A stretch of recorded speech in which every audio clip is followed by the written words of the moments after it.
Hey guys, back with you. I want to talk about a couple things here with the bike. Things to just pay attention to, all right? Now, I know in a previous video I mentioned when I'm riding, if the roads have any moisture on them, I'm getting moisture that gets thrown up under this area of the bike here. Where you have the wiring harness that runs down through here. You have the keyhole. Then of course you have the area here where the controller is at, right here. Yeah, there's that pointy stick. How professional, right? But underneath here, of course, we have the cutout for the wires that come up into the controller. Okay, I mean, that's not a bad idea, just in case you get any excess moisture up in this area. It can actually drain out down through here. But trust me, based on the videos I've seen of the very big mess of wires inside of here, you don't want any type of moisture sitting in this compartment right here, right beyond the hinge for the bike. And that brings me to the other point here. I did mention on a previous video how the water comes up from the wheel, even if it's by the fender, and it does get up on this bottom part of the frame.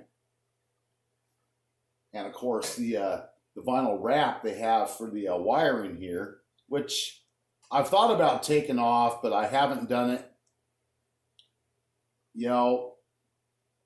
I might go ahead and do it because my concern is, because I already found this out, is that moisture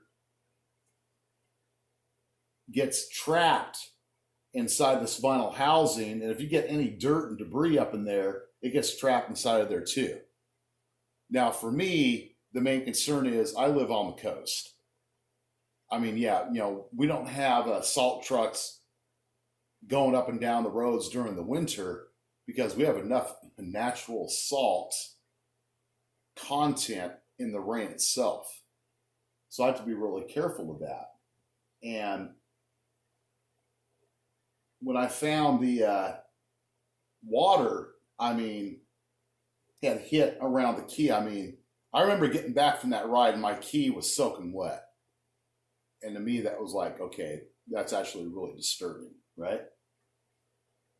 But you also have to think about your hinge and everything right here, this hinge body. Now, I opened mine up and I put a film of grease around the entire thing, especially where you have all these little areas here, because eventually, if you get that grime and that saline content from the water in there, it's gonna get down there and cause you all sorts of problems. You may not live on the coast,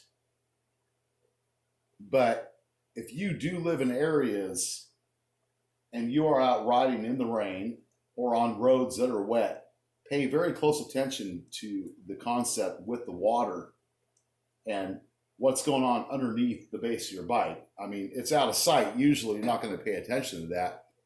Pay close attention to it. Get down there, wipe stuff up, be very careful. The wires have a little bit of give, as you can see right here. Not going to hurt anything doing this. And use some kind of a protectant like I did on your hinge, some type of grease. Open the bike up, put some grease around, get some grease up in these areas. That's all I can really say about that. Just be really careful of that, or else you're going to end up with corrosion and stuff going on, guys. But other than that, it's starting to get cold over here, so I keep the bikes inside. I have a constant temperature of at least 65 degrees. You do not want to be charging your batteries if your indoor temperature is under 50 degrees, ideally you want to keep it between 50 and 70 degrees, 75 degrees.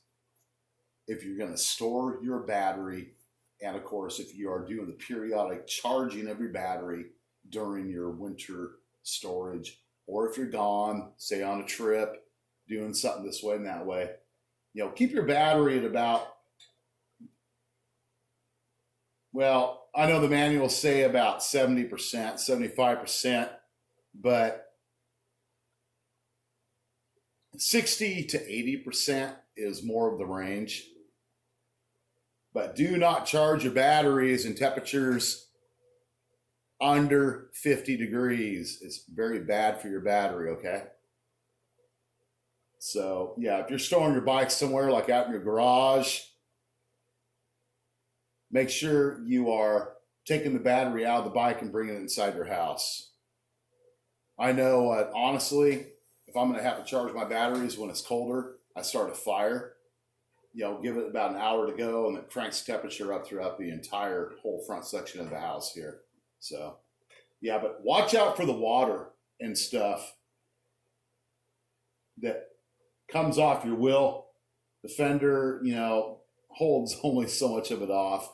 Make sure you're wiping your bike down, keeping it clean, looking for any chips or cracks in your paint, because you will eventually end up getting corrosion in those areas if you get chips or cracks in the paint too. So other than that, guys, hope you're keeping safe out there, safe riding, and I will see you on the next video.